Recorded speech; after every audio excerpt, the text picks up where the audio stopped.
Hello साथियों।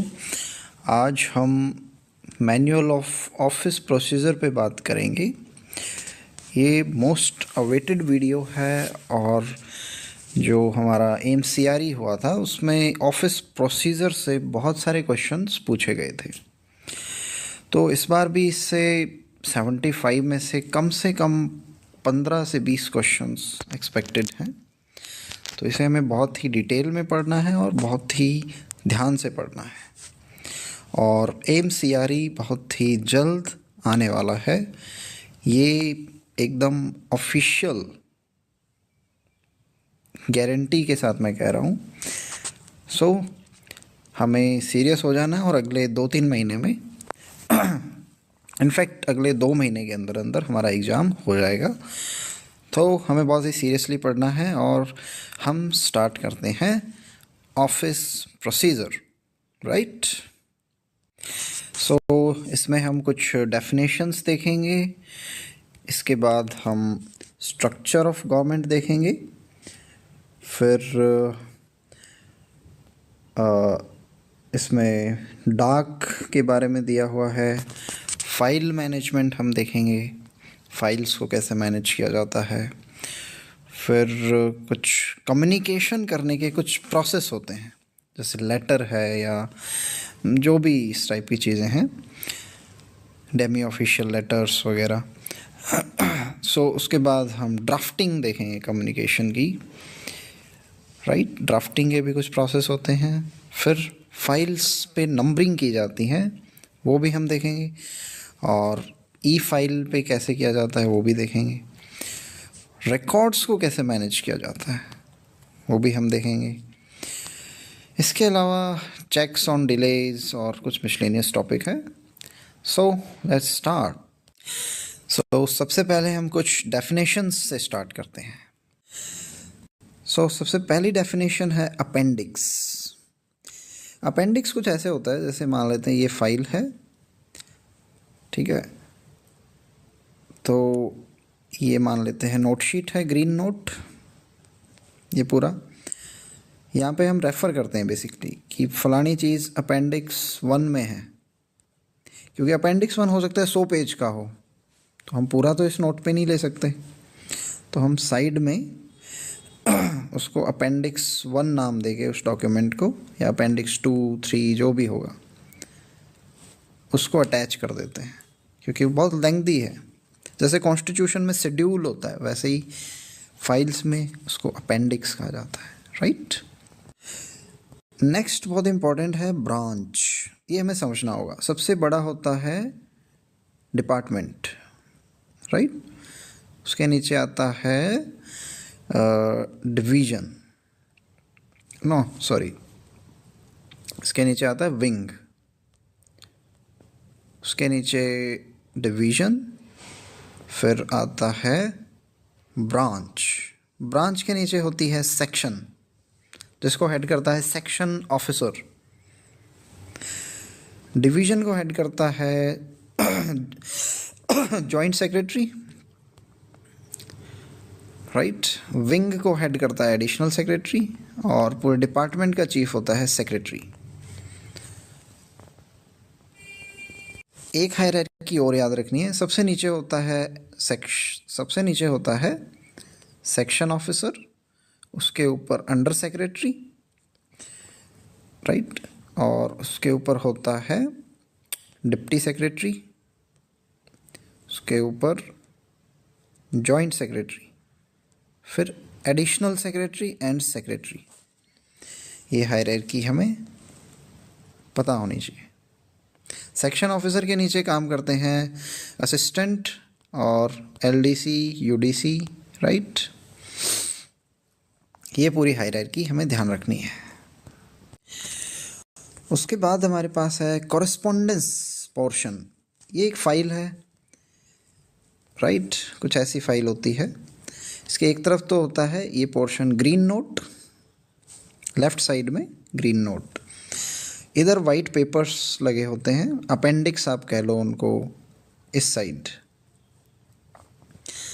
Right. ये वाला पोर्शन कॉरेस्पॉन्डेंस का पोर्शन होता है, राइट।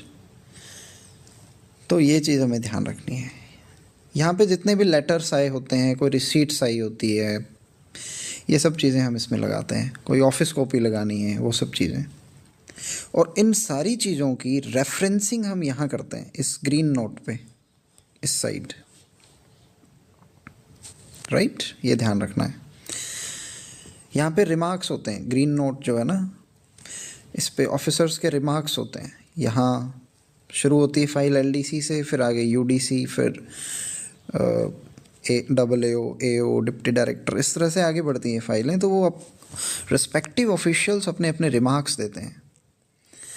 और मान लो मैं कोई रिमार्क लिख रहा हूँ फलानी फाइल पे कि refer page 1 of correspondence number this, तो ये कॉरेस्पॉन्डेंस इस साइड होगी हमारी, इस साइड, राइट। ये चीज़ें हमें ध्यान रखनी है। फिर ये डीलिंग हैंड होता है, ये यूजुअली कोई एलडीसी या यूडीसी लेवल का बंदा होता है जो डील करता है उस केस को, असिस्टेंट भी हो सकता है। फिर वो आगे फर्दर ऑफिसर के पास वो फाइल जाती है, राइट। ये ग्रीन नोट शीट पे अपने रिमार्क्स लिखते हैं, फिर आगे जाती है फाइल, ऑफिसर फर्दर अपने रिमार्क्स लिखते हैं, ग्रीन नोट पे रिमार्क्स लिखते हैं, ये ध्यान रखना, राइट। फाइल में हमने देखा एक तरफ नोट शीट वाला पोर्शन होता है ग्रीन नोट, इस तरफ क्या होती है, कॉरेस्पॉन्डेंस, ओके। इसके अलावा एक बहुत इंपॉर्टेंट चीज़ है डेस्क। ये क्वेश्चन आ सकता है। एक यूनिट ही होती है विद ए स्पेसिफिक टास्क, जैसे कि हमने सुना होगा हेल्प डेस्क, राइट। इस टाइप से एक डेस्क होती है जिसका एक स्पेसिफिक टास्क होता है, ओके। उसके बाद है डायरी नंबर। ये हमें ध्यान रखना है। जैसे कोई भी ऑफिस में कोई रिसीट आती है, किसी की भी हो सकती है रिसीट, कोई लेटर आया, कुछ भी आया, कोई आरटीआई का कोई जवाब आया, कोई आरटीआई का क्वेश्चन आया है, या किसी का कोई लेटर आया है, कुछ भी आया, उसको रिसीट हम कहते हैं। वो रिसीट जिस सेंट्रल डाक में रिसीव होती है, वहाँ जो डायरिस्ट होता है वो उसको एक नंबर देता है, कुछ ऐसा दिखता है वो नंबर, राइट। फिर ये आगे फर्दर डीलिंग हैंड पे जाता है, हमने देखा ना।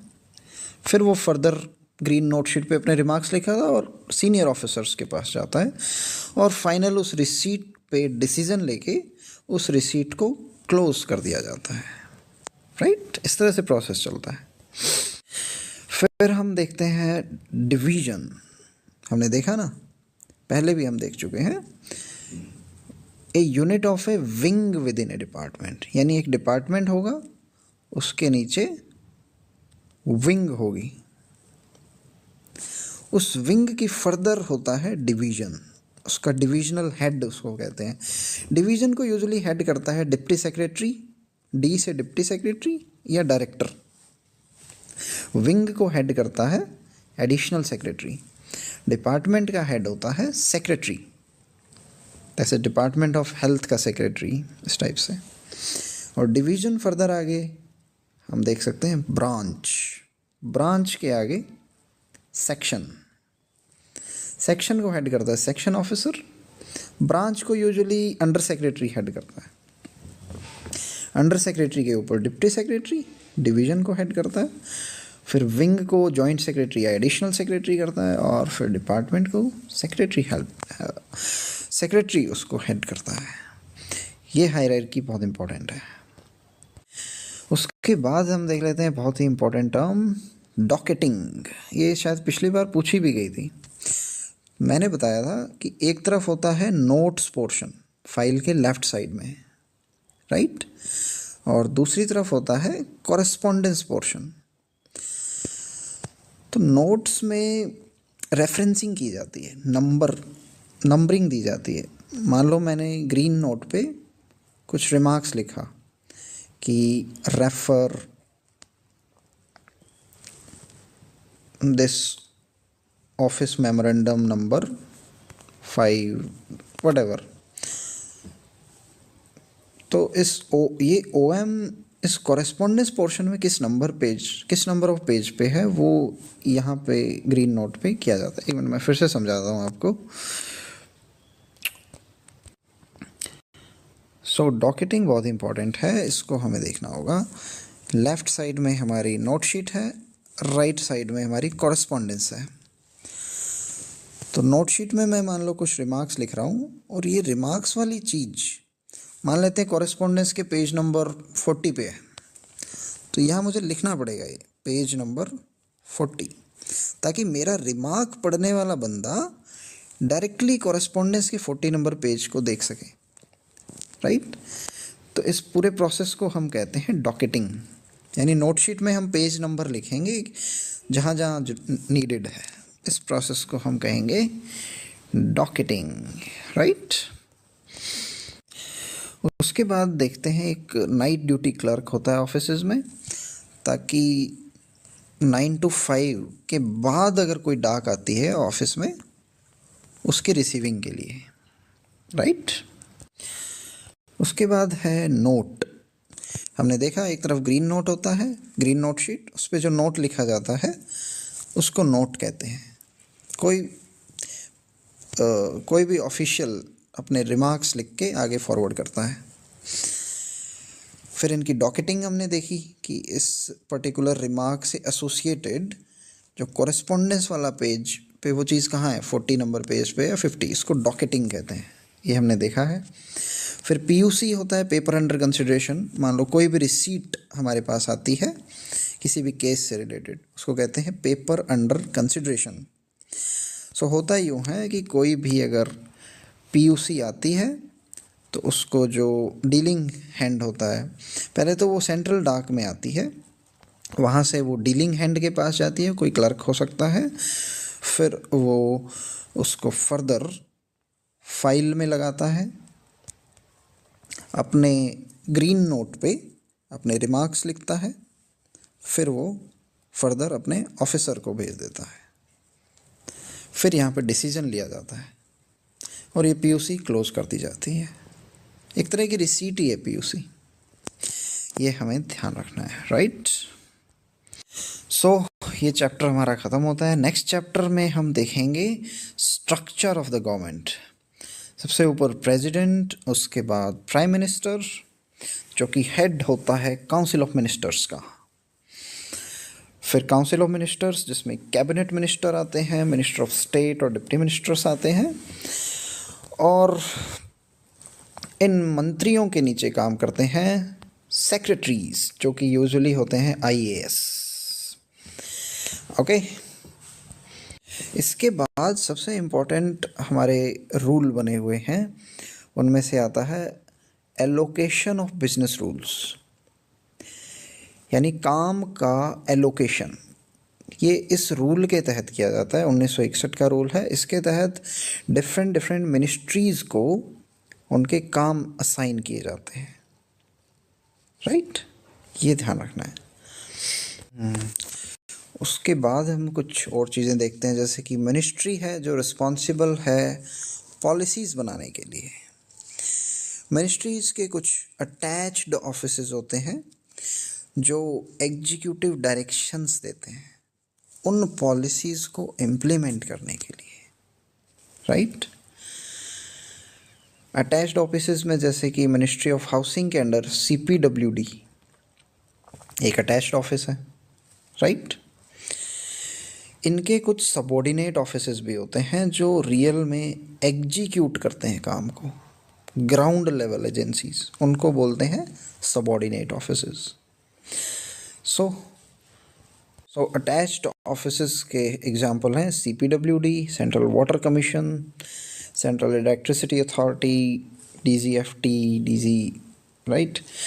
उसके नीचे सबॉर्डिनेट ऑफिसेज होते हैं फील्ड एस्टैब्लिशमेंट्स, इनको कहते हैं, क्योंकि ऑन ग्राउंड काम करते हैं। जैसे CPWD के कोई सर्विस सेंटर हो गए, ग्राउंड काम तो वही करेंगे। CGHS की कोई डिस्पेंसरी हो गई जहाँ दवाइयाँ मिलती हैं, राइट। सो ये सबॉर्डिनेट ऑफिस हैं जो रियल ग्राउंड वर्क करते हैं। उसके बाद कॉन्स्टिट्यूशनल बॉडीज़ जो कि हमारे कॉन्स्टिट्यूशन में मेंशन है, जैसे कि UPSC। स्टैट्यूटरी बॉडी जो कि एक्ट से बनी हो, पार्लियामेंट ने कोई एक्ट बनाया उसके तहत, जैसे CBC। ऑटोनोमस बॉडीज़ इनको फंक्शनिंग ऑटोनॉमी होती है और वो ऑटोनॉमी उन्हें मिलती है मेमोरेंडम ऑफ एसोसिएशन एक साइन किया जाता है उसके तहत। जैसे कि एम्स अपने आप में एक ऑटोनॉमस बॉडी है, आईआईटीज़ हमारी ऑटोनॉमस बॉडीज़ हैं, राइट। उसके बाद पीएसयूज़ होती हैं जिसमें majority share government of India के पास होता है, जैसे भैल, एनटीपीसी, इसमें महारत्ना, मिनी रत्ना वगैरह होता है, राइट। ये चीज़ हमने पहले ही देख ली है, कैसे सबसे ऊपर सेक्रेटरी होता है जो कि हेड होता है एक डिपार्टमेंट का, मिनिस्ट्री या डिपार्टमेंट का।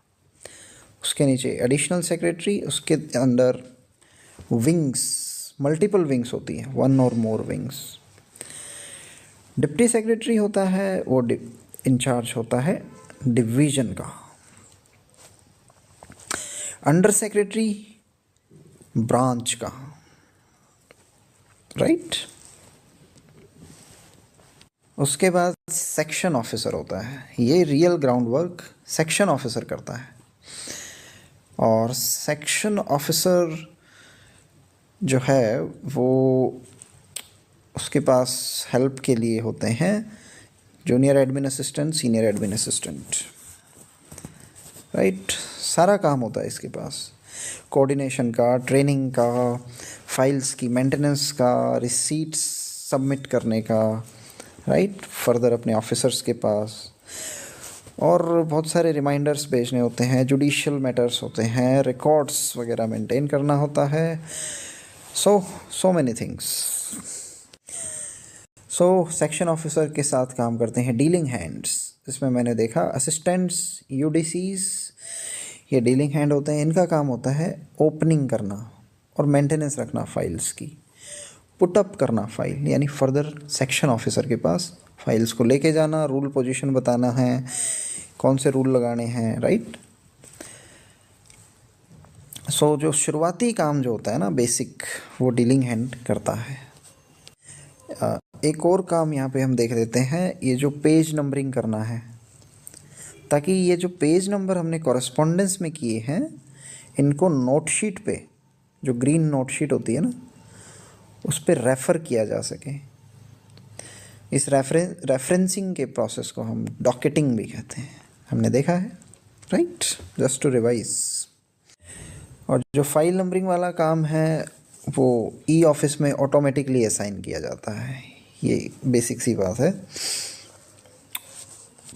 ये एक बहुत ही अच्छा चार्ट दे रखा है जिसमें हम देख सकते हैं कि किस तरह से कोई भी जो रिसीट आती है वो या तो डायरेक्टली ऑफिसर के पास चली जाती है, या जो सेंट्रल डाक में जो डायरिस्ट होता है, जो डायरी एंट्री करता है, वो फिर डीलिंग हैंड के पास भेजते हैं। डीलिंग हैंड यानी एलडीसी, यूडीसी या असिस्टेंट, वो फर्दर फिर सेक्शन ऑफिसर के पास जाती है। या फाइनली जो रिसीट कॉन्फिडेंशियल होती है वो ऑफिसर के पास डायरेक्ट जा सकती है, यहाँ भी डायराइजेशन होती है और फिर वो फर्दर हायर ऑफिसर्स के पास जाती है, राइट। इस तरह से ये जो रिसीट है इसका मूवमेंट होता है। इसके बाद हम देखते हैं रिसीट ऑफ डाक। ऑफिस आवर्स के दौरान जो डाक आती हैं डिपार्टमेंट में, वो सेंट्रल रजिस्ट्री में रिसीव की जाती है। ये क्वेश्चन पूछा गया था एम्स में, सीआरई में। यहाँ पे सारी डाक आती हैं, या इंफॉर्मेशन फैसिलिटेशन काउंटर होते हैं कुछ कॉलेजेस वगैरह या इंस्टीट्यूट्स में। यहाँ डाक को रजिस्टर किया जाता है, उसकी नंबरिंग वगैरह की जाती है। और ये क्वेश्चन और आया था कि जो कॉन्फिडेंशियल डाक होती हैं, जो डायरेक्टली एड्रेस की जाती है मिनिस्टर या ऑफिसर्स को, उनके नाम लिख के उनको स्पेशल मैसेंजर के थ्रू डायरेक्टली भेजा जाता है और वो खुद रिसीव करते हैं उसको, या उनका पर्सनल स्टाफ रिसीव करता है। पर्सनल स्टाफ में स्टेनो, पीए, पीएस ये सब आते हैं, राइट। सेंट्रल रजिस्ट्री हमें ध्यान रखना है यहाँ पे।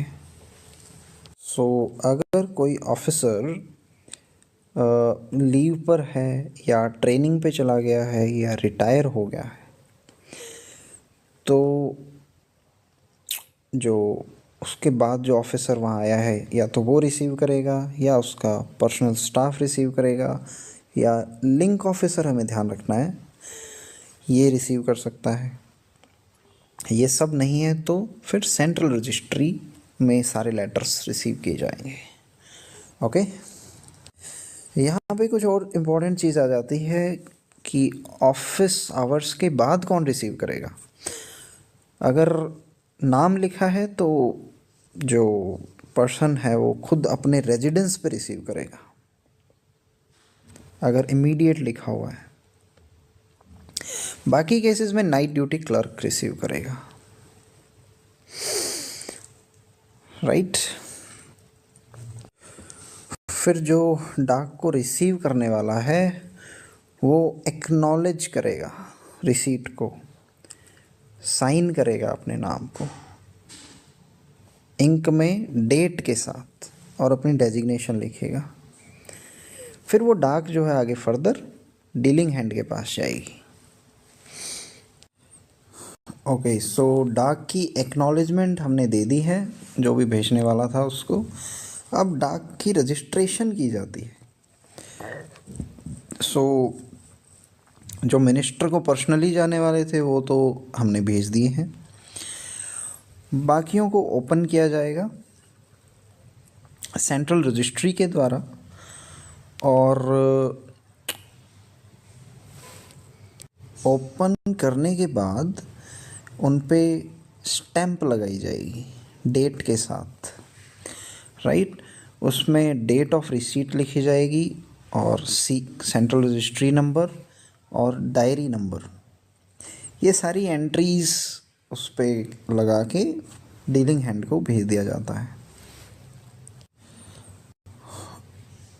और जो फिज़िकल डाक होती है उसमें जो डायरी रिसीव करने वाला है, जो रिसीट को जो फर्स्ट रिसीव करता है वो उसको डायराइज करेगा। ये क्वेश्चन आ सकता है कि कोई फिज़िकल डाक है उसकी डायरी एंट्री कौन करेगा। जो रिसीव करने वाला है वो करेगा। ऑप्शन में हो सकता है कोई ऑफिसर करेगा या कुछ भी दिया जा सकता है। जो फर्स्ट रिसीव जिसने किया है, राइट। यूजुअली ये सेंट्रल रजिस्ट्री में जो ऑफिशियल्स होते हैं, एम्प्लॉयज़ होते हैं, वो इसको रिसीव करते हैं। ओके, और उसके बाद हम करते हैं डिस्ट्रीब्यूशन ऑफ डाक। तो जो यहाँ डायरी एंट्री कर ली है सेंट्रल रजिस्ट्री में, उसके बाद जो ऑफिसर होता है या जो भी सेक्शन होता है वहाँ पे उसको फॉरवर्ड कर दिया जाता है। ओके, सारी जितनी भी कॉरेस्पॉन्डेंस लगी होती है वो रिसीट जो है वो फर्दर भेज दी जाती है आगे। फिर उसको जो वहाँ पे डीलिंग हैंड होता है वो उसको फाइल में लगाता है, अपना ग्रीन नोट लिख के अपने ऑफिसर को पुट अप कर देता है। राइट। सो यहाँ पे एक बहुत ही सुंदर सा चार्ट दिया हुआ है। तो जो हमने डायरी एंट्री सेंट्रल रजिस्ट्री में की, उसके बाद जो फाइल जो रिसीट थी वो हमारी डीलिंग हैंड के पास गई। डीलिंग हैंड यानी एलडीसी यूडीसी, वहाँ से फिर सेक्शन ऑफिसर के पास गई, वहाँ से अंडर सेक्रेटरी जो कि ब्रांच का हेड होता है, वहाँ से फिर जाती है डिविजनल हेड यानी डिप्टी सेक्रेटरी के पास जो डिवीज़न का हेड होता है। फिर जॉइंट सेक्रेटरी, एडिशनल सेक्रेटरी या स्पेशल सेक्रेटरी के पास जाती है जो कि विंग के हेड होते हैं। और फाइनली सेक्रेटरी, राइट। और फिर जाती है मिनिस्टर के पास। तो सेक्रेटरी जो है वो मिनिस्टर को रिस्पॉन्सिबल होता है। और मिनिस्टर किसको रिस्पॉन्सिबल होता है? Parliament, right. हमारे डेमोक्रेटिक सिस्टम में पार्लियामेंट फाइनली एमपीज से होती है और वो जनता द्वारा चुने जाते हैं। तो अल्टीमेट रिस्पॉन्सिबिलिटी आप देख सकते हैं डीलिंग हैंड से किस तरह से फ्लो करती हुई जनता से हमें फाइनली रिस्पॉन्सिबिलिटी मिलती है, सारी जवाबदेही to the people of India हमारी है, राइट। और जनता का चेहरा होता है मिनिस्टर या पार्लियामेंट में एमपी। और जो रिपीटेटिव नेचर के काम होते हैं जैसे छुट्टियां वगैरह सैंक्शन करना, उनके लिए स्टैंडर्ड प्रोसेस शीट्स बनाई जा सकती है, राइट। ये ध्यान रखना है हमें, क्वेश्चन आ सकता है स्टैंडर्ड प्रोसेस शीट्स क्या होती हैं, ये कंफ्यूज कर सकता है। सो ये बनाई जाती है रिपीटेटिव नेचर ऑफ जो वर्क है उनके लिए, मतलब कोई नोट चलाने की नीड नहीं है, कोई फाइल प्रॉपरली चलाने की नीड नहीं है, राइट। सो एक चीज़ और ध्यान रखनी है कि जो फाइल जो मूव करेगी वो कितने लेवल से जाएगी, वो 4 से ज़्यादा नहीं होने चाहिए। यानी मान लेते हैं कोई फाइल चली है सेक्शन ऑफिसर के लेवल से, वो ऊपर जाएगी यूएस के पास अंडर सेक्रेटरी, फिर डिप्टी सेक्रेटरी और सेक्रेटरी, यानी 4 लेवल है यहाँ पे, इससे ज़्यादा लेवल नहीं होने चाहिए यूजुअली, राइट, डिसीजन मेकिंग के लिए। ये यहाँ पे गाइडलाइन दी हुई है। एक क्वेश्चन यहाँ ये भी बनता है कि क्या लेवल्स को जंप किया जा सकता है हायरार्की में? हाँ, अर्जेंट मैटर्स में बिल्कुल किया जा सकता है। उसके बाद हम देखते हैं नोटिंग कैसे की जाएगी।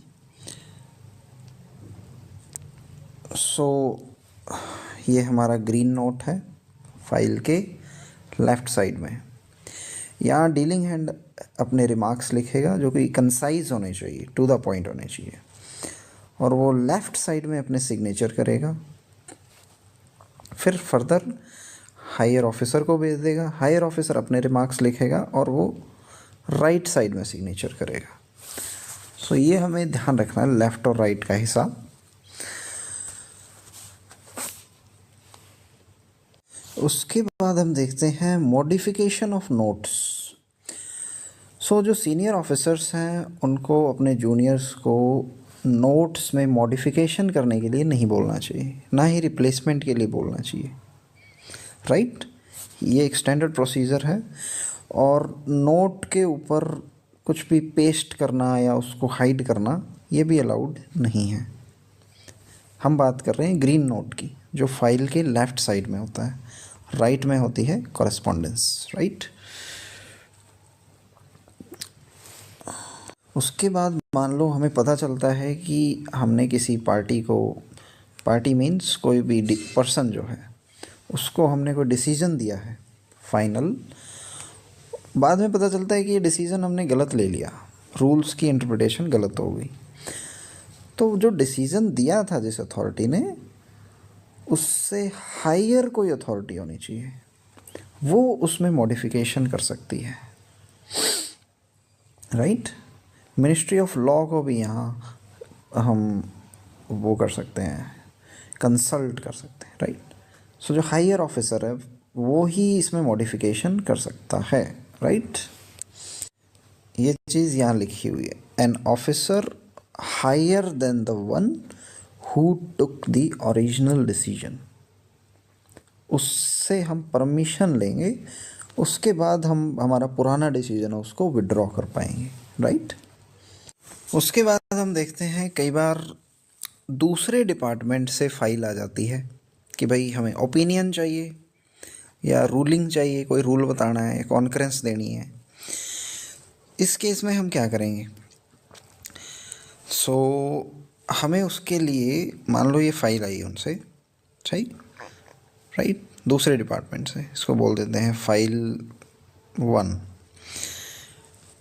हम इसमें कुछ पूछा है उन्होंने कि फलानी लीव पॉलिसी का रूल बताओ, इन्होंने हमारा ओपिनियन मांगा है। हम इसके लिए अलग से एक फ़ाइल चलाएंगे, अपनी खुद की, अपने डिपार्टमेंट की। इसमें हम पूरा पुटअप करेंगे और फाइनल डिसीज़न मान लो अथॉरिटी ने दिया है, वो हम यहाँ रिकॉर्ड कर देंगे कि भाई ये डिसीज़न दिया है, इस रूल पे, इस रूल के बारे में ये बात हमारी तरफ से है, ये हम इसमें रिकॉर्ड कर देंगे। और इस फाइल का जो नंबर था वो हम यहाँ मेंशन कर देंगे, यहाँ पे। और ये फाइल जिस डिपार्टमेंट से आई थी उसको वापस भेज देंगे। ठीक है। तो इसमें एक केस और हो सकता है कि मान लो ये फाइल हमारे पास आई, मैं मान लो यहाँ पे असिस्टेंट हूँ, मान लेते हैं AA हूँ, मुझे पता है उस रूल के बारे में, जिस रूल के बारे में ओपिनियन मांगा जा रहा है, तो मैं सीधा भी अपना रिमार्क्स लिख सकता हूँ कि फ़लाना फ़लाना रूल ये कहता है, और ये सीधी भेज सकता हूँ। नई फाइल क्रिएट करने की नीड यहाँ पे नहीं है, राइट। सो ये भी किया जा सकता है। उसके बाद एक बहुत इम्पॉर्टेंट चीज़ है जो किसी भी ऑफिसर को हेल्प करती है डिसीजन मेकिंग में। तो उसके लिए प्रेसिडेंट बुक होती है, यानी पहले क्या डिसीजन लिए होते हैं उसका रिकॉर्ड हमें रखना होता है। इन सब का रिकॉर्ड नॉलेज मैनेजमेंट सिस्टम इसको कहते हैं। इसमें सारे रिकॉर्ड्स वगैरह होते हैं, इसमें एक्ट्स वगैरह हैं जैसे रूल्स, ऑर्डर्स, इंस्ट्रक्शंस, सारी रखी जाती हैं ताकि इनके बेसिस पे डिसीजन लिया जा सके। कोई मीटिंग हुई हो उसके मिनट्स, इसमें भी डिसीजंस लिए जाते हैं। स्टैंडर्ड प्रोसेस शीट्स, ये हमने देखा है, रूटीन मैटर्स के लिए ये बनाई जाती है, राइट। इसके अलावा एक गार्ड फाइल भी मेंटेन की जाती है, राइट। सो गार्ड फाइल क्या होती है ये हम देखते हैं, यहाँ दी हुई है गार्ड फाइल। सो गार्ड फाइल बेसिकली एक ऑफिसर जो है वो मेंटेन रखता है, उसमें सारी चीज़ें होती हैं, वो अपने आने वाले ऑफिसर को ये सबमिट करके जाता है ताकि उसको इजी रहे कि क्या क्या काम किया है, क्या क्या पेंडिंग है, बहुत सारी चीज़ें होती है उसमें। नए ऑफिसर को हेल्प करती है ये गार्ड फाइल, हर डिपार्टमेंट की रखी जाती है। उसमें सारे डिपार्टमेंट के रूल रेगुलेशन वगैरह जो पुरानी हिस्ट्री है पूरी एक तरह से वो गार्ड फाइल में सेव होती है। उसके बाद हम बात करते हैं oral instructions by higher officers. तो यूजुअली इन राइटिंग ही लेना चाहिए, बट अगर पॉसिबल नहीं है, प्रैक्टिकल नहीं है राइटिंग में लेना, तो जितना जल्दी हो सके रिटन कन्फर्मेशन ले लेना चाहिए, राइट। ये बहुत ही बेसिक सी बात है। सेम चीज़ यहाँ भी अप्लाई होती है। जो मंत्री जी के जो पर्सनल स्टाफ है उन्होंने किसी ऑफिसर को बोल दिया कि कोई भी ऑर्डर है मंत्री जी का, मंत्री जी ने ये बात कही है, ऐसा ऐसा काम करना है। उस केस में जो ऑफिसर है जिसने ओरल इंस्ट्रक्शन रिसीव की है उसको रिटन में कंफर्मेशन ले लेना चाहिए मंत्री जी से। तो पर्सनल स्टाफ पे सीधा सीधा भरोसा नहीं करना चाहिए, ओरल इंस्ट्रक्शन रिटन इंस्ट्रक्शन ले लेनी चाहिए। और अगर वो इंस्ट्रक्शन एज पर रूल्स नहीं है,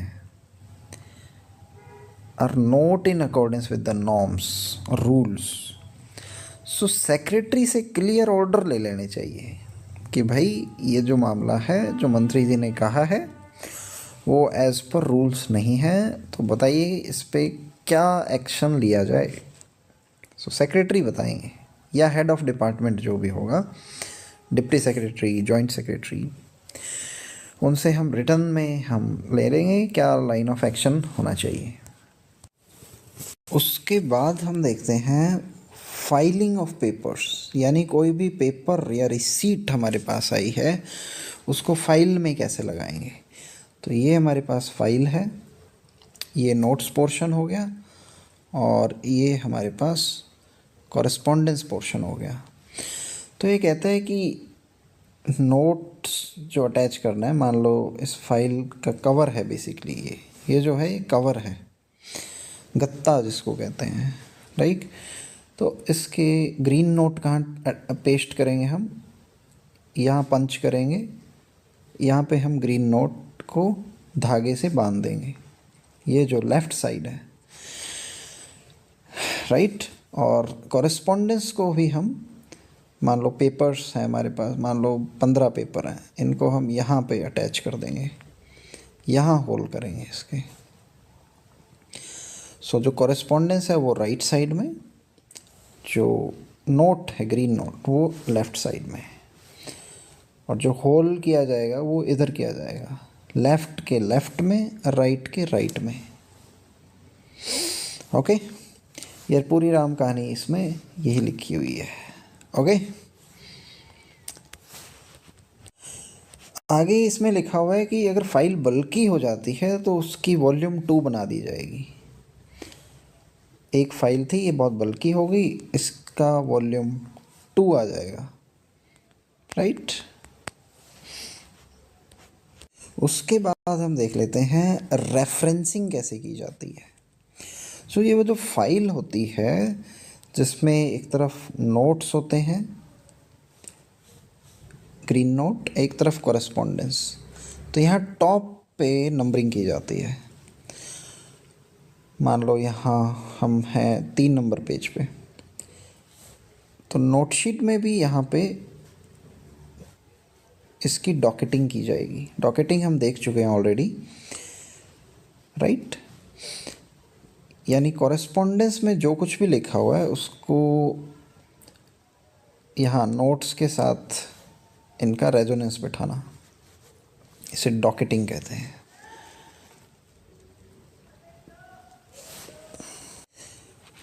फिर हम देखते हैं पीयूसी क्या होती है। पीयूसी यानी पेपर अंडर कंसिडरेशन। इसको फाइल में हम लगाते हैं जिस पे डिसीजन लेना होता है। एफआर होता है फ्रेश रिसीट्स, जो नई हमारे पास कोई रिसीट आई हो, फ्रेश रिसीट होती है। और पीयूसी हमने देख लिया है। फिर हम देखते हैं लिंकिंग ऑफ फाइल्स, जहाँ 2 या 2 से ज़्यादा करंट फाइलों में जो इश्यूज हमने रेज की हैं वो इंटरकनेक्टेड है, यानी एक दूसरे से जुड़े हुए हैं। मान लो एक फ़ाइल ये है जहाँ पे प्रमोशन का मैटर है, दूसरी फाइल ये है जिसमें प्रमोशन से जुड़े हुए कुछ डॉक्यूमेंट सीक करने हैं, जैसे कि विजिलेंस क्लियरेंस। तो ये 2 अलग अलग फाइलें चल रही हैं, इनको हम लिंक कर देते हैं। बाद में प्रोसेस पूरा होने के बाद उन्हें डीलिंक कर देते हैं। ये लिंकिंग और डीलिंकिंग चलती रहती है। उसके बाद देखते हैं अर्जेंसी ग्रेडिंग। अर्जेंसी ग्रेडिंग जो है वो 3 है: immediate, priority, top priority.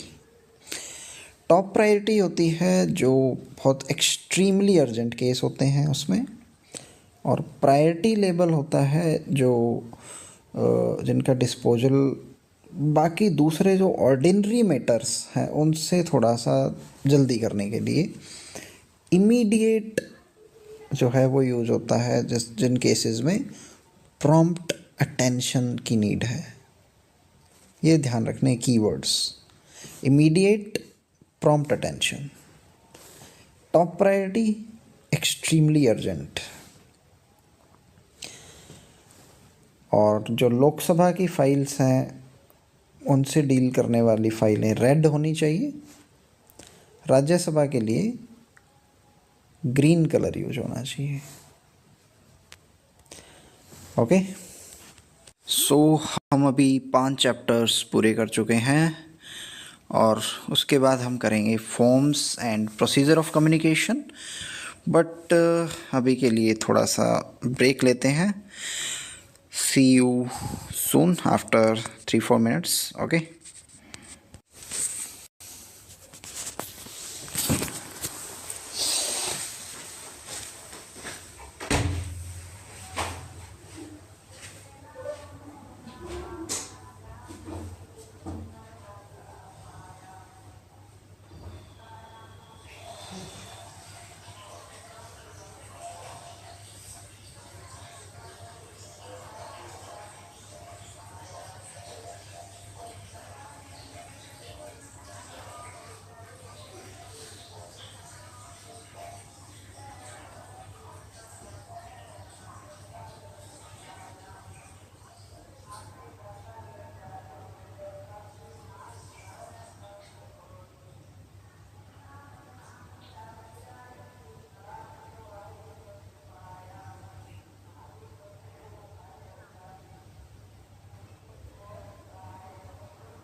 Okay, सो अब हम अपना जो प्रोसेस है chapter 6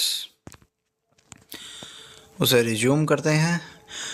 forms and procedure of communication, यानी कम्युनिकेट करने के लिए गवर्नमेंट डिपार्टमेंट्स में क्या क्या प्रोसेस है वो देखना है। जैसे लेटर हो सकता है, डेमी ऑफिशियल लेटर हो सकता है, ऑफिस ऑर्डर हमने सुना है, ऑर्डर भी अलग से होता है, नोटिफिकेशन हमने देखा है, ऑफिस मेमोरेंडम हमने देखा है। इन सारी चीज़ों के हमें मीनिंग्स पता होनी चाहिए, राइट? So let's see. सो जो सबसे पहला हमारे पास है लेटर। लेटर को हम यूज़ करेंगे कोई भी स्टेट गवर्नमेंट के साथ हमें कम्युनिकेट करना है, कोई कॉन्स्टिट्यूशनल बॉडी है, कोई अटैच्ड ऑफिस, हमने ऊपर पढ़े थे ना, मिनिस्ट्री का डिपार्टमेंट है, उसके नीचे अटैच्ड ऑफिसेज होते हैं, उनके नीचे सबॉर्डिनेट ऑफिसेज होते हैं, पब्लिक एंटरप्राइजेज हैं, PSUs, कोई स्टैट्यूटरी अथॉरिटी है जो लॉ से बनी हुई है, कोई पब्लिक बॉडीज़ है या मेंबर है कोई पब्लिक का, जनरली कोई भी पर्सन हो सकता है, राइट? उसमें सर और मैडम का हम यूज़ करते हैं सैल्यूटेशन में। सो ये इसका फॉर्मेट है, हम देख सकते हैं। ऊपर हम देखेंगे पूरा डिपार्टमेंट, किस डिपार्टमेंट की तरफ से हम भेज रहे हैं, राइट? यहाँ पे राइट साइड में डेट और नीचे अंडर सेक्रेटरी या जो भी सेक्रेटरी होगा उसके साइन होंगे। सो ये हमारा लेटर है। ये यूजुअली हम बाहर भेजते हैं तो लेटर यूज़ होता है अपने डिपार्टमेंट से बाहर, राइट? उसके बाद ये बहुत इंपॉर्टेंट है, डेमी ऑफिशियल लेटर। ये पिछली बार पूछा भी गया था एम्स में।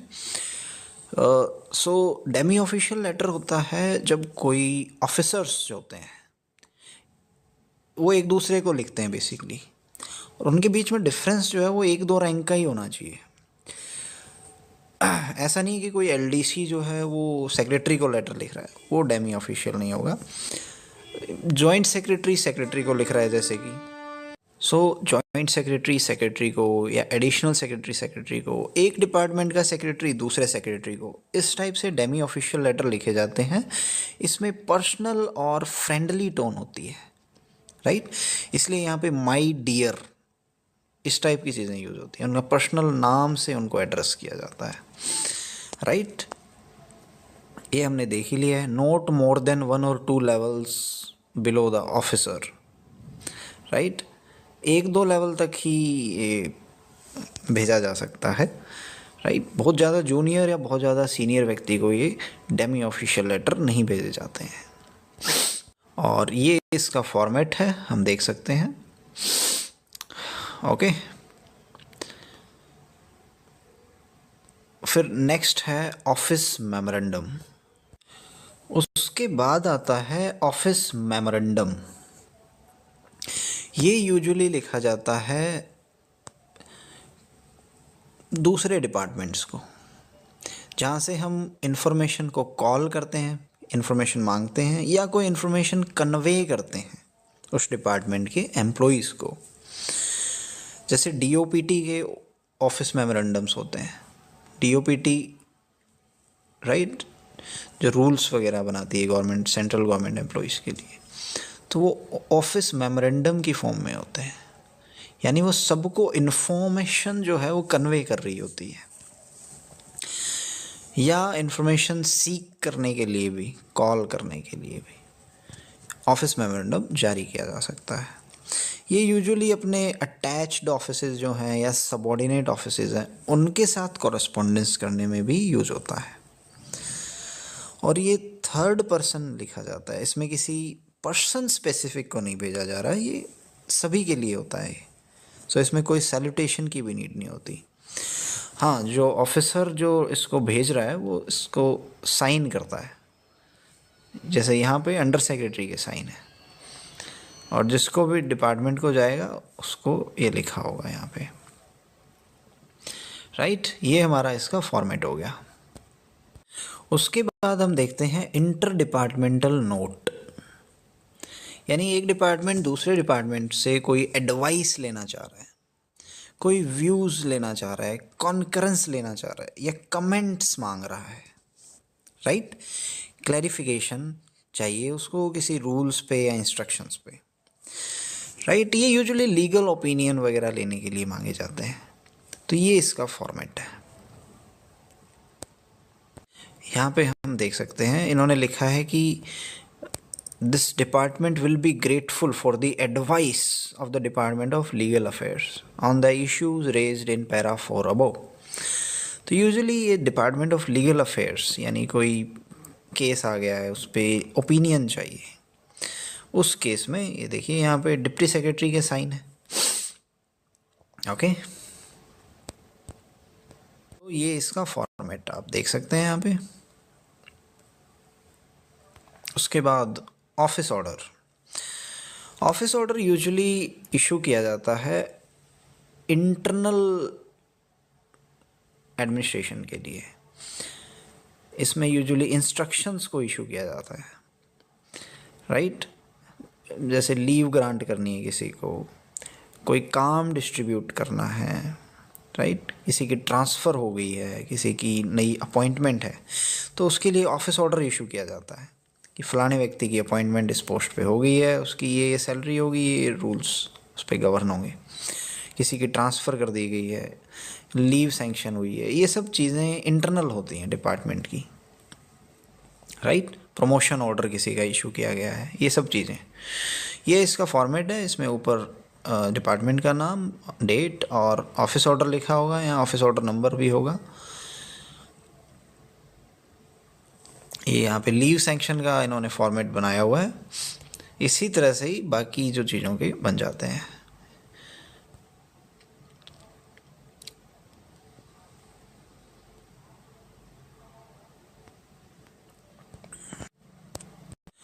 उसके बाद ऑफिस ऑर्डर से जुड़ा हुआ ही एक होता है ऑर्डर। ऑर्डर में यूजुअली फाइनेंशियल सैंक्शंस के बारे में होता है, या कोई डिसिप्लिनरी केस है। हमने देखा ना सीसीए रूल के तहत अगर किसी ऑफिसर के अगेंस्ट कोई कार्रवाई की गई है, फाइनल सज़ा सुनाई गई है, तो उस केस में ऑर्डर इशू किया जाता है। सीसीए रूल हमने देखा था, क्लासिफिकेशन, कंट्रोल, अपील, याद रखना है हमें।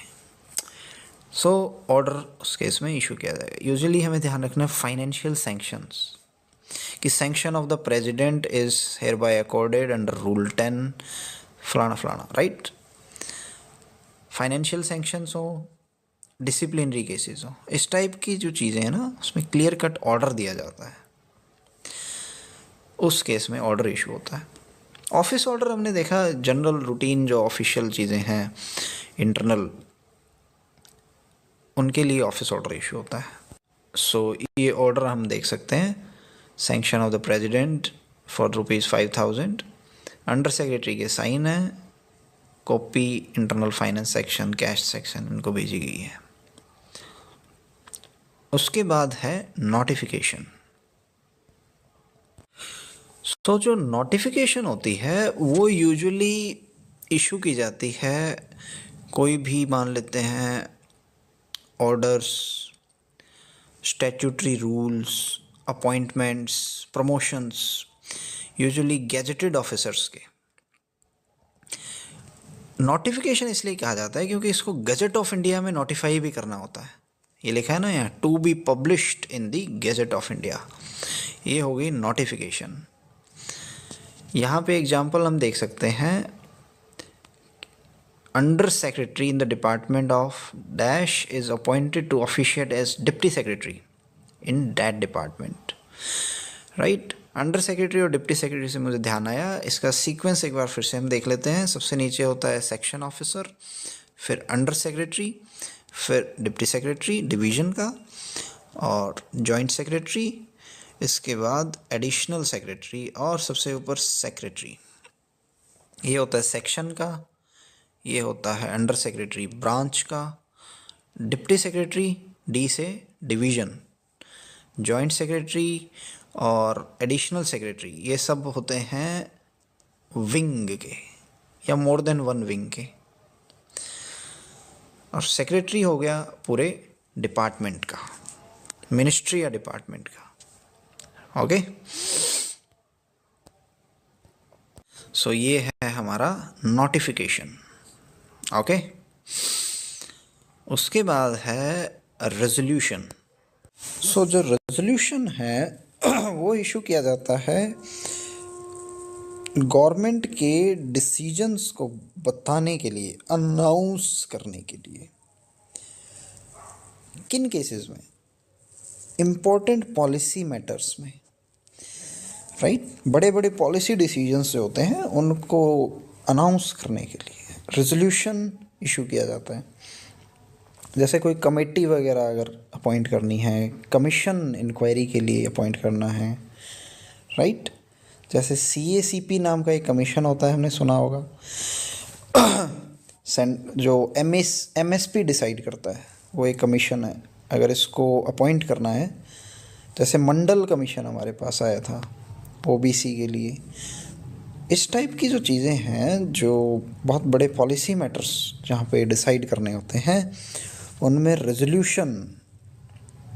सो रेजोल्यूशन और नोटिफिकेशन दोनों ही गज़ेट ऑफ इंडिया में पब्लिश होते हैं, बट नोटिफिकेशन जो है वो जनरल ट्रांसफ़र्स वगैरह जो छोटे मोटे मैटर हैं उनके लिए होता है, बट रेजोल्यूशन जो है वो बड़े पॉलिसी मैटर्स के लिए इशू किया जाता है, राइट। सो एग्ज़ाम्पल के लिए हम ये रेजोल्यूशन देख सकते हैं। इसमें लिखा है कि गवर्नमेंट ऑफ इंडिया ने कंसिडर किया है एक नई इंडियन रेवेन्यू सर्विस बनाने के लिए, राइट। सो ये बहुत बड़ा अपने आप में एक मैटर है। रेवेन्यू सर्विस अपने आप में एक नई सर्विस ही बनाई जा रही है। हमने देखा है IRS के ऑफिसर्स होते हैं जो UPSC के थ्रू सेलेक्ट होते हैं, उस सर्विस को क्रिएट करने के लिए रेजोल्यूशन जो है नोटिफाई किया गया था गजट ऑफ इंडिया में, राइट। सो ये हमें ध्यान रखना है, रेजोल्यूशन और नोटिफिकेशन में डिफरेंस है। उसके बाद हम देखते हैं प्रेस कम्युनिक या प्रेस नोट। सो प्रेस नोट होता है अगर कोई गवर्नमेंट का डिसीजन है उसको वाइड पब्लिसिटी देनी है, तो उसके लिए प्रेस कम्युनिक या प्रेस नोट इशू किया जाता है। प्रेस कम्युनिक जो होता है ना, उसको तो नाम से ही दिख रहा है कि कम्युनिकेट करना है, बस एज इट इज़, कुछ चेंज नहीं करना। प्रेस नोट जो है उसको थोड़ा सा एडिट किया जा सकता है प्रेस के द्वारा, राइट। सो प्रेस कम्युनिक और प्रेस नोट, ये ध्यान रखना है हमें, दोनों में डिफरेंस। ये इसका फॉर्मेट है कि गवर्नमेंट ऑफ इंडिया ने अपॉइंट कर दिया है कमीशन, ये, राइट। चेयरपर्सन ये होंगे, मेंबर्स ये होंगे, इसकी रिपोर्ट गवर्नमेंट को सबमिट करनी है, और ये फिर जाता है forwarded to the principal information officer, press information bureau. यहाँ पे जॉइंट सेक्रेटरी के साइन है, ओके। सो जो नेक्स्ट फॉर्म ऑफ कम्युनिकेशन है एंडोर्समेंट। एंडोर्समेंट यानी एंडोर्स करना। कोई रिसीट हमारे पास आई, वो हमारे से रिलेटेड नहीं है, किसी और डिपार्टमेंट या ऑफिस में जानी है, उनको एक्शन लेना है, तो इसको हम इस फॉर्मेट में अपने साइन करके कि भाई ये आपकी फ़र्दर इन्फॉर्मेशन के लिए हम आपको कॉपी इसकी भेज रहे हैं, इसको हम एंडोर्समेंट कहते हैं कि हमने इसको एंडोर्स किया है। यूजुअली फिर मान लेते हैं किसी स्टेट गवर्नमेंट को वो भेजना है, उस केस में हम एंडोर्समेंट यूज़ नहीं करेंगे, उस केस में हम लेटर यूज़ करेंगे, जो हमने सबसे पहले देखा था। एंडोर्समेंट हम बस इंटर डिपार्टमेंटल या जो हमारे ऑफिसेज हैं उनको भेजना अगर हमें है तो हम एंडोर्समेंट लगा के भेज सकते हैं, अदरवाइज़ लेटर जो है प्रेफर किया जाना चाहिए, okay. So let's move forward. Minutes हम देख लेते हैं। कोई भी मीटिंग होती है, सो मीटिंग के बाद जो मीटिंग में क्या क्या डिस्कशन हुआ उसके कौन चेयरमैन थे, उसका क्या डेट और टाइम वगैरह था, और किस मिनिस्ट्री को फर्दर एक्शन लेना है, राइट। उसकी उस मीटिंग में जो जो हुआ उसकी राइटिंग में एक डॉक्यूमेंट प्रिपेयर किया जाता है, उसको हम कहते हैं minutes of meeting. So minutes of meeting में क्या कंक्लूज़न हुआ, कंक्लूज़न रीच्ड, और किसको एक्शन लेना है वो भी होता है, और ये सारों को सर्कुलेट कर दिया जाता है। जो जो उसमें पार्टिसिपेंट्स थे, उसमें किसने चेयर किया, उन सबको, जो जो मिनिस्ट्रीज़ या डिपार्टमेंट कंसर्न्ड है, उन मिनट्स ऑफ मीटिंग को सेंड किए। प्रिपेयर कौन करता है? यूजुअली ये स्टेनोग्राफर्स या पीए जो होते हैं, जिनको स्टेनोग्राफी आती है, वो क्विकली जो जो मीटिंग में चल रही होती हैं चीज़ें उनको राइट डाउन कर लेते हैं, और फिर उसको एक डॉक्यूमेंट की फॉर्म में टाइप करके सबको सर्कुलेट कर दिया जाता है। ये हुआ हमारा minutes of meeting. Okay okay, उसके बाद एक बहुत इम्पॉर्टेंट चीज़ आती है कि किस तरह से कॉरेस्पॉन्डेंस होनी चाहिए अटैच्ड और सबऑर्डिनेट ऑफिसेस के साथ। ये यूजुअली होनी चाहिए नोट की फॉर्म में, या ईमेल की फॉर्म में, या ई फाइल पे नोट चलाकर। इसको लेटर नहीं जाएगा, कोई ओएम कुछ भी नहीं जाएगा, नोट जाना चाहिए प्रॉपर। ठीक है, तो ये जो सबऑर्डिनेट ऑफिस है ये अपने मिनिस्ट्री को नोट भेजेगा या ईमेल करेगा। मान लो इस सबऑर्डिनेट ऑफिस को डीओपीटी से कुछ गाइडलाइन चाहिए, तो उस केस में क्या मिनिस्ट्री के थ्रू होके जाना चाहिए? ऐसा ज़रूरी नहीं है। ये जो सबऑर्डिनेट या अटैच्ड ऑफिस है ये डायरेक्टली डीओपीटी से क्लैरिफिकेशंस मांग सकता है कि फलाना रूल आप बताइए कि इसकी क्या इंटरप्रिटेशन होनी चाहिए। सो डायरेक्टली भी जाया जा सकता है अगर सिंपल क्लैरिफिकेशन चाहिए। ओके, ये जो बात है ये यहाँ लिखी हुई है, यहाँ पे can communicate directly without the intervention of their parent department. कोई रूल या गाइडलाइन चाहिए अगर, राइट। अब हम देख लेते हैं कि जो हम लेटर वगैरह भेजते हैं उसमें हम किस तरह से कम्युनिकेट कर सकते हैं कुछ हायर अथॉरिटीज़ से। जैसे कि अटॉर्नी जनरल को अगर हमें रेफ़र करना है तो वो हम कर सकते हैं through ministry of law and justice के। अगर हमें कॉन्स्टिट्यूशनल या स्टैट्यूटरी अथॉरिटीज़ को रेफ़र करना है, जैसे इलेक्शन कमीशन या यूपीएससी, तो इनको हम रेफ़र कर सकते हैं लेटर फॉर्म में, और वो जो लेटर है वो एड्रेस करना है उस रिस्पेक्टिव कमीशन के सेक्रेटरी को, राइट। ऐसे नहीं कि ईमेल भेज दी हमने, ये लेटर फॉर्म में जाएगा। कोई भी कम्युनिकेशन है, कोई भी रेफरेंस है। कैग को अगर हमें रेफ़र करना है, उनको अगर हमें रेफरेंसेस भेजने हैं, राइट, सो वो जाएंगे थ्रू मिनिस्ट्री ऑफ फाइनेंस के। मिनिस्ट्री ऑफ फाइनेंस को भी तो पता होना चाहिए ना, कैग क्योंकि फाइनेंशियल मैटर्स को देखता है, राइट। सो यहाँ रेफ़र होगा मिनिस्ट्री ऑफ फाइनेंस के थ्रू, यहाँ पे ministry of law and justice, और यहाँ लॉ एंड जस्टिस, यहाँ उनके सेक्रेटरी को जाएगा, कैग के केस में फाइनेंस के थ्रू। यूनियन टेरिटरीज़ के साथ अगर हमें कम्युनिकेट करना है, कॉरेस्पॉन्डेंस करनी है, तो अगर मान लो किसी पर्टिकुलर डिपार्टमेंट से जुड़ा है फिर तो उस डिपार्टमेंट के सेक्रेटरी को जाएगा, या और कोई बड़ी कम्युनिकेशन है तो वो उस यूटी के चीफ सेक्रेटरी या एडमिनिस्ट्रेटर जो भी हो, जैसे दिल्ली के केस में चीफ सेक्रेटरी होता है, या एडमिनिस्ट्रेटर चंडीगढ़ के केस में जैसे गवर्नर है हमारा इधर चंडीगढ़, दिल्ली के केस में एडमिनिस्ट्रेटर चंडीगढ़ के केस, तो जो भी सीनियर है वहाँ पे एज द केस में भी उसको हम कॉरेस्पॉन्डेंस उसके साथ कर सकते हैं।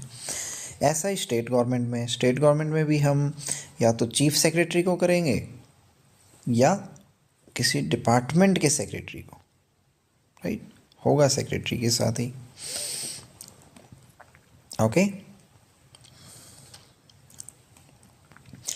लोकसभा राज्यसभा के साथ कम्युनिकेट करना है तो वो स्पीकर को नहीं होगा, ना ही चेयरमैन को होगा, वो किसको होगा? सेक्रेटरी, वो भी सेक्रेटरी को ही होगा। सेक्रेटरी जनरल हम देखते हैं ना लोकसभा राज्यसभा के। स्पीकर और चेयरमैन को एड्रेस नहीं करना है कोई भी लेटर लोकसभा राज्यसभा में। फिर हम देखते हैं मेंबर ऑफ पार्लियामेंट्स,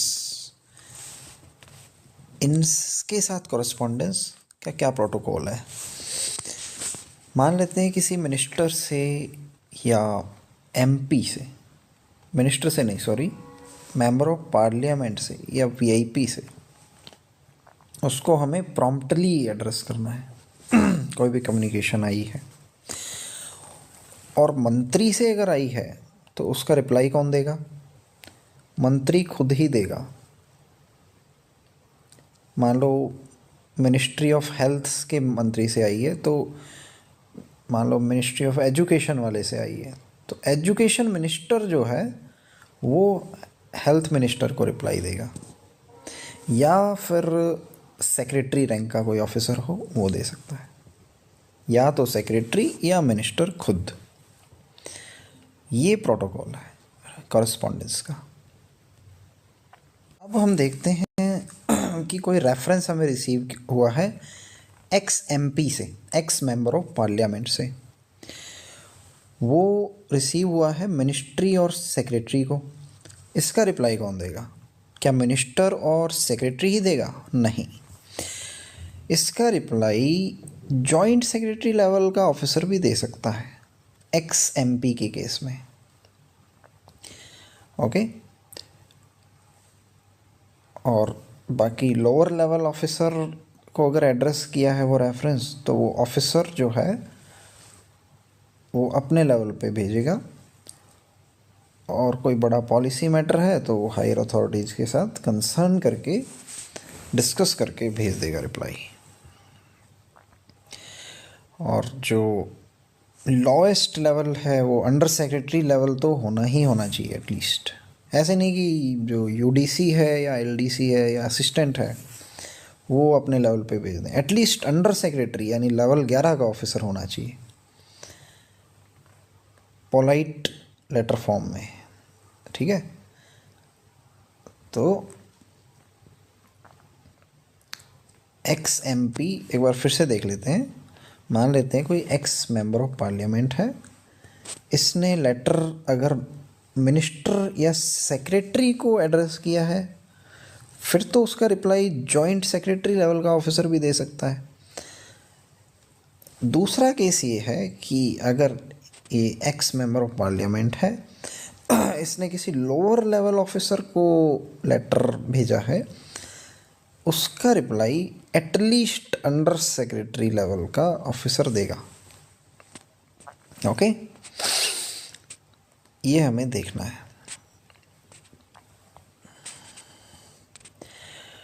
इसके बाद है कि जो मेंबर ऑफ पार्लियामेंट से या किसी वीआईपी से कोई कम्युनिकेशन आई है तो 15 दिन के अंदर अंदर उसको एक्नॉलेज कर देना है कि भाई हमने रिसीव कर लिया आपका लेटर, और अगले 15 दिन में उसका रिप्लाई चला जाना चाहिए। यानी मैक्सिमम 30 डेज़ का टाइम मिलता है रिप्लाई के लिए। 15 दिन आप एक्नॉलेज करने के लिए ले सकते हैं और 15 दिन रिप्लाई करने के लिए।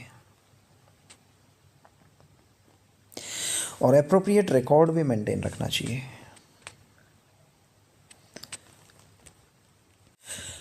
अगर फॉरेन गवर्नमेंट्स या इंटरनेशनल ऑर्गेनाइजेशंस जैसे कि यूएस है, यूएन है, जैसे कि यूनाइटेड नेशंस, उनके साथ अगर कॉरेस्पॉन्डेंस करनी है तो मिनिस्ट्री ऑफ एक्सटर्नल अफेयर्स के थ्रू होगी, राइट। सो चैप्टर 6 हमारा यहाँ पे एंड होता है। चैप्टर 7 में हम देखेंगे ड्राफ्टिंग ऑफ कम्युनिकेशन। ये एक छोटा सा चैप्टर है, इसको हम क्विकली समराइज कर देते हैं। जो ड्राफ्ट है वो क्लियर एंड कंसाइज होना चाहिए, ये एक जनरल इंस्ट्रक्शन है। हमें ड्राफ्ट बनाते हुए जो पुरानी कम्युनिकेशन है उनको हमें रेफ़र करना चाहिए, यहाँ लिखना चाहिए। मतलब ये हम ड्राफ्ट बना रहे हैं मान लेते हैं, तो हम उसमें लिखेंगे refer this and this communication dated this. या और ज़्यादा कम्युनिकेशन है तो उनको हम मार्जिन जो है, साइड में मार्जिन्स होते हैं ना, वहाँ हम लिख सकते हैं। ओके, एंड उसके बाद ये यहाँ से जो है व्हेन टू और मोर कम्युनिकेशन आर टू इशू, यानी मान लेते हैं हमें 2 अलग अलग ऑर्डर इशू करने हैं और उनकी जो फाइल है वो सेम ही है, सेम फाइल है, ऑर्डर 2 हैं, एक ऑर्डर अलग है दूसरा अलग है, तो उन दोनों की नंबरिंग कुछ इस तरह से होगी। इसमें यहाँ पे देख रहे हो 51 52, ये दोनों ऑर्डर इशू हो जाएंगे और उस ऑर्डर पे साइन उस ऑफिसर के हो जाएंगे और उनको इशू कर दिया जाएगा। राइट।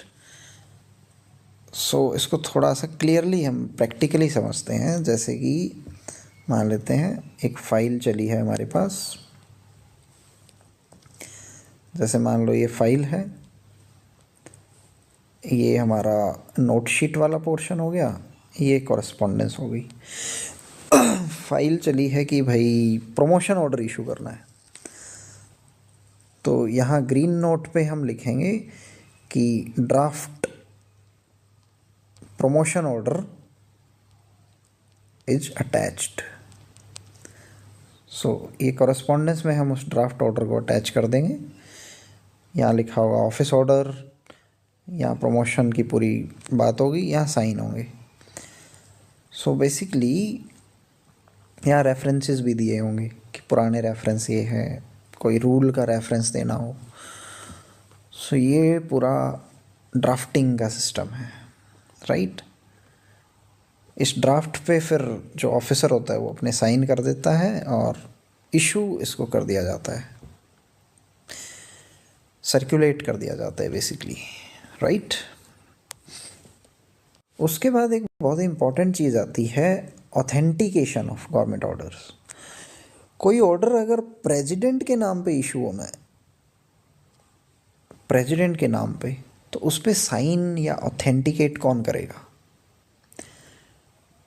उस पे साइन करने की power at least under secretary rank का ऑफिशियल होना चाहिए। अंडर सेक्रेटरी लेवल 11 का ऑफिसर होता है मिनिस्ट्रीज़ में, या कोई और स्पेसिफिकली ऑथराइज किया गया हो इस रूल के तहत। 2002 का ये रूल है, authentication rule. So under secretary rank का ऑफिसर ज़रूर होना चाहिए अगर वो ऑर्डर जो है प्रेसिडेंट के नाम पे इशू हो रहा है।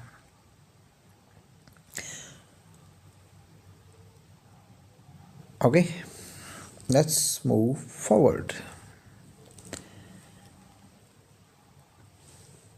फिर है ये जो चीज़ है, ये लिखी हुई है कि भाई कोई भी जो कम्युनिकेशन है वो किसी को नाम से एड्रेस नहीं करनी है। नो कम्युनिकेशन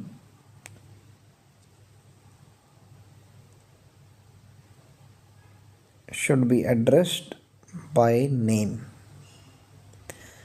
एक्सेप्ट इनकी अगर कोई डेमी ऑफिशियल लेटर है, अगर कोई क्लासिफाइड नेचर का मैटर है, या कोई बहुत अर्जेंट स्पेशल मैटर है जिसमें पर्सनल अटेंशन की नीड है ऑफिसर की, उसको आप नाम से, उस ऑफिसर के नाम से एड्रेस कर सकते हो। बाकियों को हम नाम से एड्रेस नहीं कर सकते। कोई भी कम्युनिकेशन, कोई लेटर, कुछ भी हो, राइट। हाँ, डेमी ऑफिशियल को कर सकते हैं, ये ध्यान रखना है। क्लासिफाइड नेचर का वो कर सकते हैं, या कोई स्पेसिफिक अर्जेंट नेचर का हो जिसमें पर्सनल अटेंशन चाहिए। उन केसेस में हम नाम से उस कम्युनिकेशन में एड्रेस कर सकते हैं। जैसे डियर आशीष, आगे बॉडी हो जाएगी लेटर इस तरह से। अदरवाइज डियर सर या मैडम का यूज होता है। सो ये ड्राफ्टिंग वाला पोर्शन हमारा यहीं ख़त्म होता है। ये छोटा सा चैप्टर था, चैप्टर 7। सो नेक्स्ट चैप्टर हमारा होगा फाइल नंबरिंग सिस्टम। ये वाला चैप्टर बहुत इम्पोर्टेंट है, इसमें काफ़ी क्वेश्चंस बनने की संभावना है, तो इसको हम बहुत ही ध्यान से करेंगे, राइट।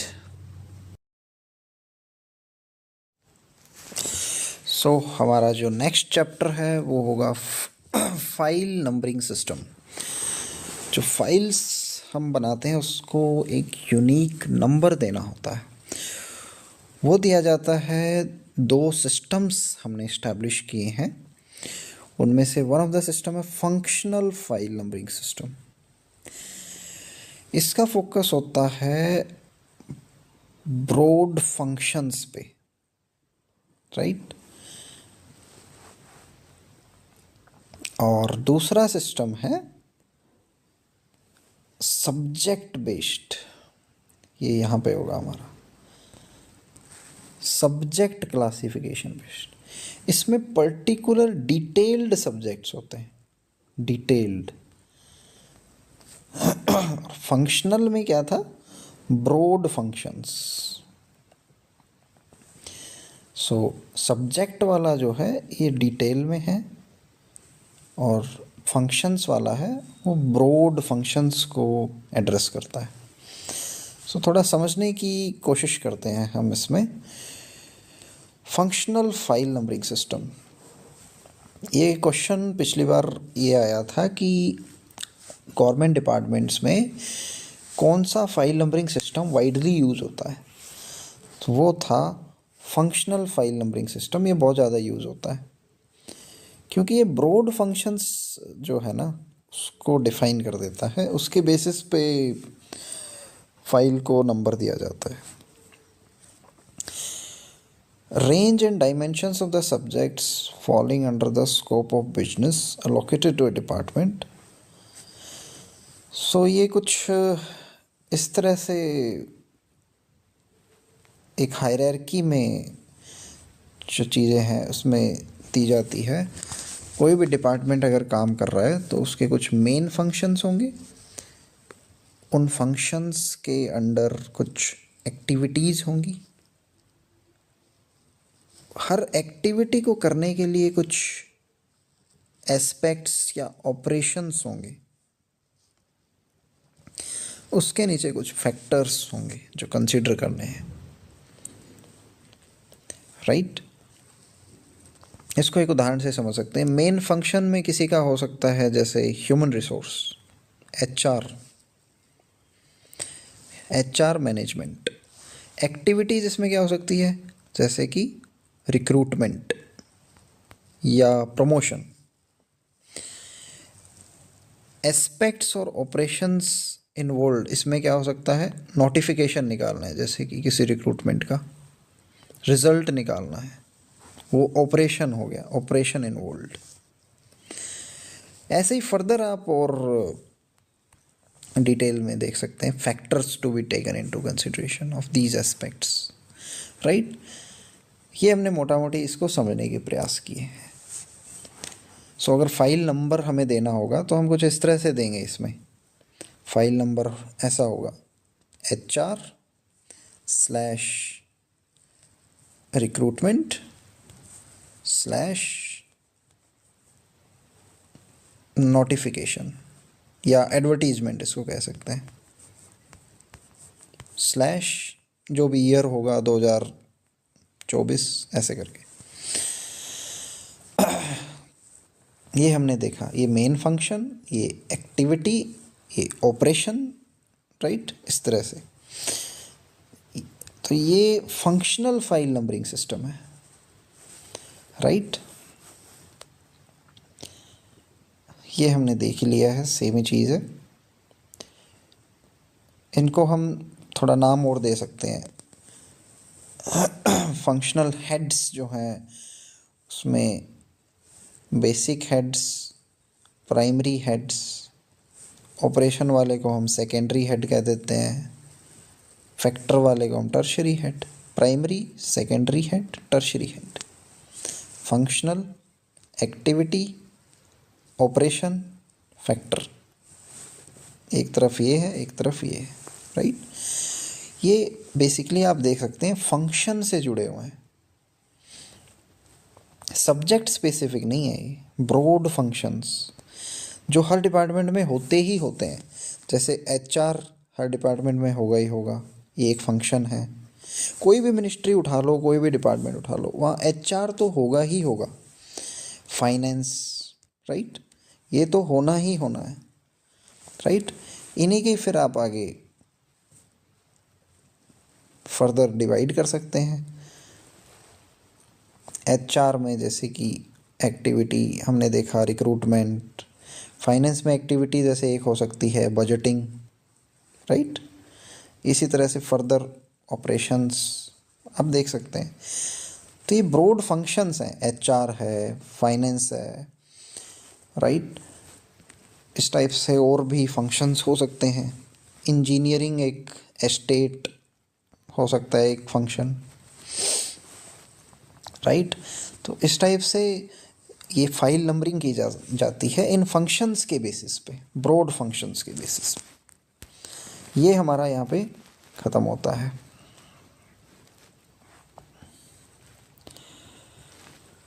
ये यहाँ पे उदाहरण दे भी रखा है, जैसे कि establishment, finance, budget, accounts, office supplies, Hindi, vigilance, parliament questions.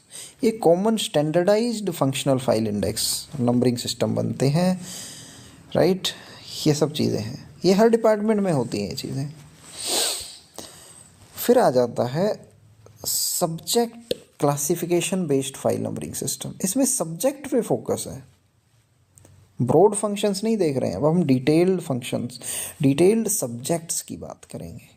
ये यूज होता है जो मोनोटोनस या रूटीन वर्क जहाँ नहीं होता, वहाँ पे बहुत बड़े बड़े कोई पॉलिसी मैटर्स, पॉलिसी फॉर्मुलेशन, जैसे नीति आयोग वगैरह है, वहाँ पे नए नए काम चलते रहते हैं, नई नई पॉलिसीज़ आती हैं, तो वहाँ सब्जेक्ट बड़ा मायने रखने लगता है। वहाँ रूटीन नेचर ऑफ वर्क नहीं होता है, राइट। तो वहाँ पे subject classification based file numbering system देखना पड़ता है। वहाँ पे यूँ समझें कि दो ही हेड्स होते हैं, एक स्टैंडर्ड हेड, एक स्टैंडर्ड सब हेड, राइट। तो बेसिकली दो ही हेड और सब हेड, और इसमें हर स्टैंडर्ड हेड का एक यूनिक सीरियल नंबर होगा, जैसे 1, 2, 3, राइट। ये हर एक अलग सब्जेक्ट के लिए होगा, दूसरा अलग सब्जेक्ट के लिए, इस तरह से। इसी तरह सब हेड होंगे, उनके अलग नंबरिंग होगी, राइट। तो फाइल नंबर कुछ ऐसा होगा 3/5/2000 वटेवर, जो 2025 डैश, मान लेते हैं कि कोई फाइल है, लेट्स से कोई बड़ी पॉलिसी की है, लेट्स से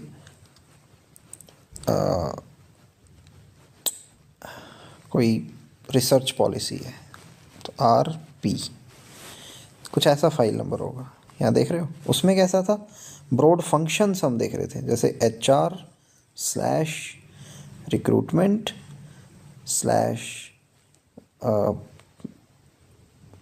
एडवर्टीजमेंट, इस तरह से। यहाँ पे बहुत सारे सब्जेक्ट्स हैं, इसलिए हम एक एक सब्जेक्ट को एड्रेस नहीं कर सकते, नंबर देना पड़ेगा। ये इसका सब हेड हो गया, इस तरह से यहाँ हम नंबर्स दे रहे हैं, ओके। सो ये चीज़ हमें ध्यान रखनी है।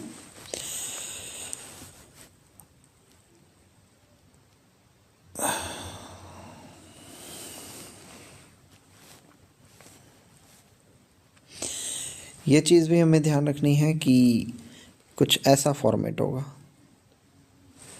First 3 elements in the file will be separated by A slant stroke. ये आप यहाँ देख सकते हैं, ये स्लैश, एक ये स्लैश।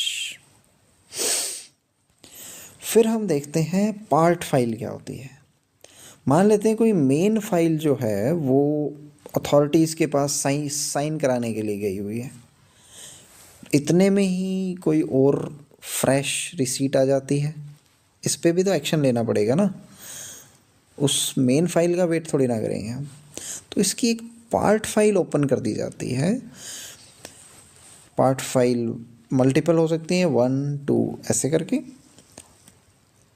और जैसे ही हमारी ये मेन फाइल वापस आती है तो इसके साथ मर्ज कर देंगे इनको, राइट।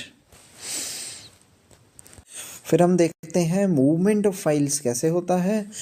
ये हर मूवमेंट जो फाइल हो रही है उसको हम फाइल मूवमेंट रजिस्टर में एंटर करेंगे, राइट। इलेक्ट्रॉनिक सिस्टम में फाइल ट्रैकिंग सिस्टम भी हो सकता है, राइट। ये सिंपल सी बात थी, इसमें बहुत ज़्यादा देखने वाला नहीं है कुछ।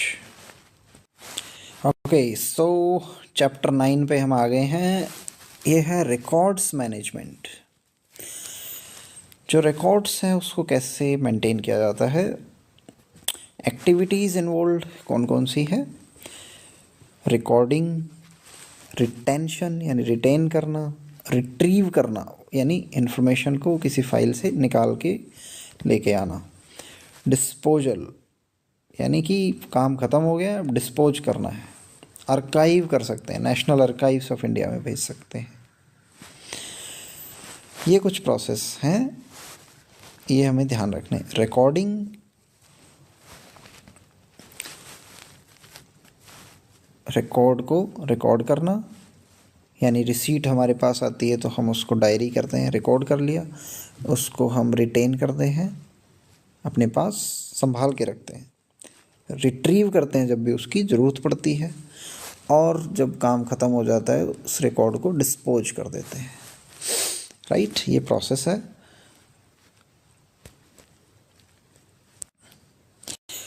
रिकॉर्डिंग में हमें ध्यान रखना है कि एक्सट्रैक्ट जो है फाइल में से, जैसे कोई इम्पोर्टेंट डिसीज़न ले लिया गया हो, कोई डॉक्यूमेंट हो जो बाद में यूज किए जा सकते हैं रेफरेंस के तौर पे, है ना, कोई पॉलिसी डिसीजन लिया गया हो जैसे बड़ा, उसको हम ऐड कर देते हैं गार्ड फाइल में, स्टैंडिंग नोट, प्रेसिडेंट बुक में या रेफरेंस फोल्डर में। ये हमने गार्ड फाइल के बारे में देखा था कि जो जाने वाला ऑफिसर है वो आने वाले ऑफिसर, नए ऑफिसर को गार्ड फाइल देता है। गार्ड फाइल की हेल्प से जो नया ऑफिसर आया है उसको हेल्प मिलती है कि पहले क्या क्या काम हुआ है। तो ये गार्ड फाइल बड़ी इंपॉर्टेंट है। प्रेसिडेंट बुक हमने देखा है, ये भी इम्पोर्टेंट है। प्रेसिडेंट यानी पहले क्या प्रेसिडेंस रहा है, किस तरह से डिसीजंस लिए गए हैं, वो प्रेसिडेंस होता है। तो इस तरह से चीज़ें रिकॉर्ड की जाती हैं, बहुत इंपॉर्टेंट डिसीजंस जो होते हैं उनको रिकॉर्ड किया जाता है। सो साथियों, इसी के साथ हमारा जो ऑफिस प्रोसीजर है वो हमने पूरा कर लिया है। इससे बाहर कोई क्वेश्चन नहीं आएगा, जो आएगा इसी में से आएगा। सो हमारा ऑफिस प्रोसीजर इसी के साथ कंप्लीट होता है। ये वीडियो अपने आप में सफिशिएंट है, काफ़ी बड़ी ये वीडियो हुई है, काफ़ी डिटेल में हमने चीज़ें कवर की हैं, और मेरा जहाँ तक अनुमान है 15 से 20 क्वेश्चन ऑफिस प्रोसीजर से आएंगे। इसको बहुत अच्छे से करना है हमें, और बहुत अच्छे से हमने किया भी है। सो इसी के साथ हम एंड करते हैं, और best wishes for your exam, right. So let's end the video here, और बाकी की वीडियोस जो हैं आप प्लेलिस्ट में देख सकते हैं। इससे पहले मैंने GFR की वीडियो डाल दी है, और CCA रूल की डाली है जिससे पेनल्टी लगती है, और लीव रूल्स मैंने डाले हैं, और ये चौथी वीडियो है हमारी ऑफिस प्रोसीजर पे। राइट। एक इम्पॉर्टेंट चीज़ मैंने मिस कर दी थी, GFR वाले पे जो वीडियो बनाई थी उसमें जो जेम पोर्टल है वहाँ पे जो लिमिट है मिनिमम वो 50,000 हो गई है। पहले 25,000 थी, यानी 50,000 से कम का अगर सामान लेना है तो कोई टेंडर की नीड नहीं है, राइट। सो ये हमें ध्यान रखना है। Okay, so let's end the video here.